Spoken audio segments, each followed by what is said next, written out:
Level playing field तो दूर की बात है, पीटीआई को तो प्लेइंग फील्ड ही नहीं दिया जा रहा। उसके सारे कारकुन जो हैं वो जेल में हैं, उसकी सारी लीडरशिप जेल में है, और जो बाहर निकलता है उसको डिटेन कर लिया जाता है। सैकड़ों ख्वातीन को 6-6 महीने से जो है वो डिटेन किया हुआ, हजारों पॉलिटिकल वर्कर्स को डिटेन किया हुआ है।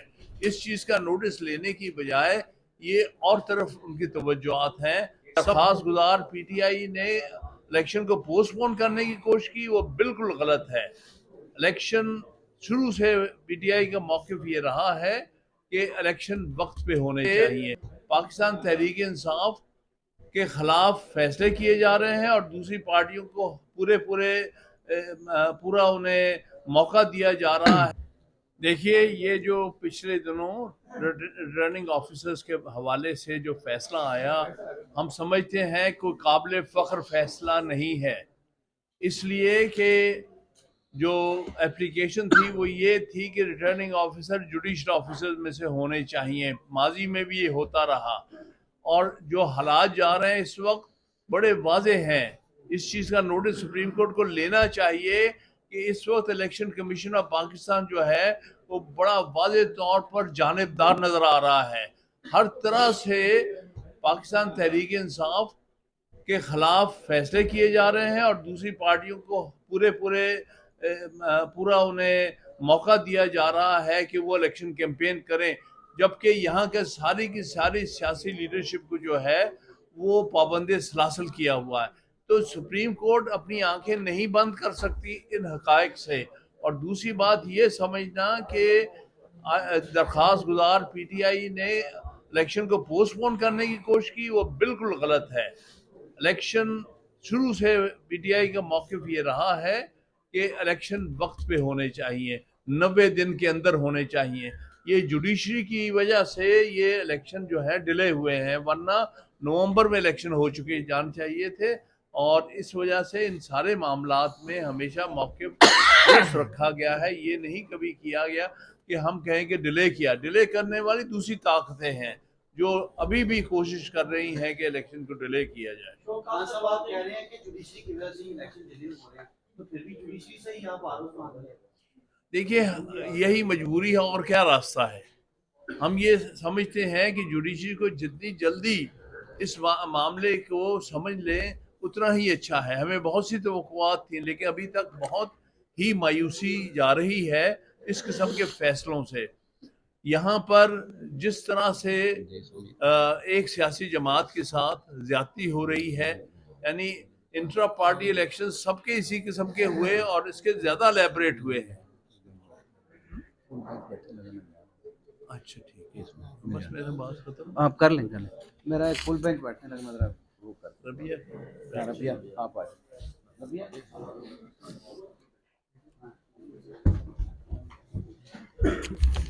तो सुप्रीम कोर्ट से हम तो रखते थे कि वो इस चीज़ का नोटिस लेगी कि सैकड़ों ख्वातीन को 6-6 महीने से जो है वो डिटेन किया हुआ, हजारों पॉलिटिकल वर्कर्स को डिटेन किया हुआ है। इस चीज़ का नोटिस लेने की बजाय ये और तरफ उनकी तवज्जुआत हैं। सबसे अहम चीज़ जो इस वक्त देखने वाली है वो लोगों की शहरी आज़ादियाँ हैं, आइन के तहत शहरी आज़ादियाँ हैं, जिसकी तरफ तवज्जो अभी तक नहीं दी गई। हम समझते हैं जितनी जल्दी तवज्जो दी जाए उतना ही बेहतर है। बहरहाल ये इम्तहान कौम का भी है और ये इम्तहान हमारी अदलिया का है कि इस वक्त जो सूरत हाल है इसमें आइन पर अमल दरामद कराना इनका फ़र्ज़ है।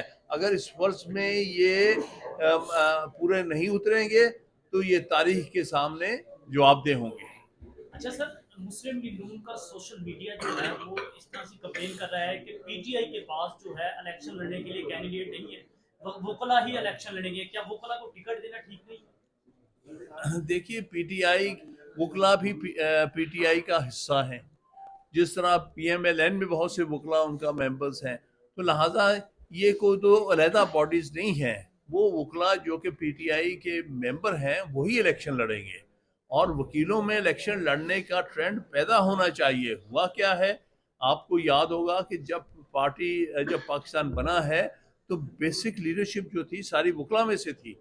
चाहे वो कायदे आज़म थे, चाहे वो कायदे मिल्लत थे, चाहे और जो हमारे उस वक्त के जो लीडर्स थे मुस्लिम लीग के, वो ज़्यादातर वकला में से थे। लिहाजा वकला हमेशा, ये असल में ट्रेंड चेंज हुआ है ज़ियाउल हक के ज़माने से।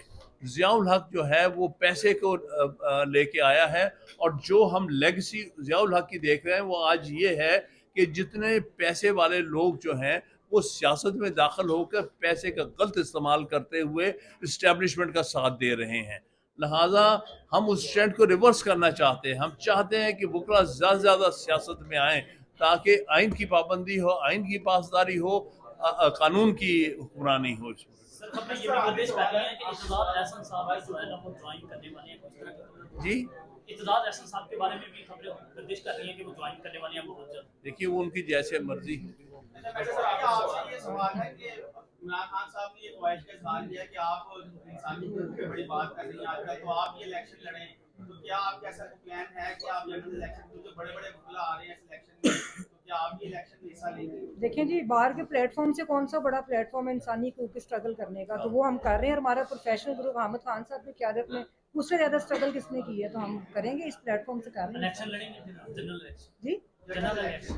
देखिए, अभी तो मैं बाहर के ओहदे पे, जब तक मैं इस ओहदे पे, मैं कोई इलेक्शन नहीं लड़ूंगी। अच्छा खान साहब ये बताएं कि 2018 में जब इलेक्शन हुआ था तो एक पार्टी ने कहा था कि ये लाडला है, इमरान खान लाडला है।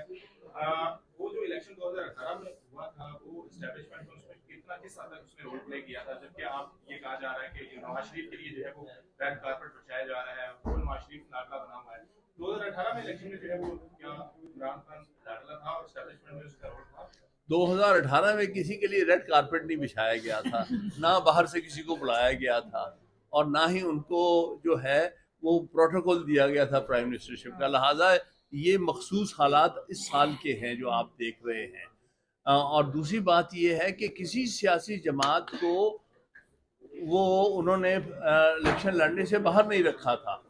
अगर उसमें एक ग्रीवेंस है PMLN का कि जी मियाँ नवाज शरीफ या मैडम नरीम थी, वो कैद में थी, लेकिन बाकी तो सारी पार्टी आज़ाद थी और खुलम खुला कैंपेन कर रही थी। शहबाज शरीफ उनके सदर थे और काम हो रहा था।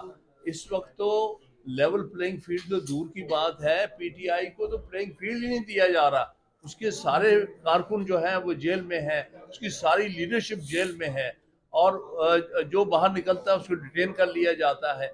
ये माहौल है इलेक्शन लड़ाने का।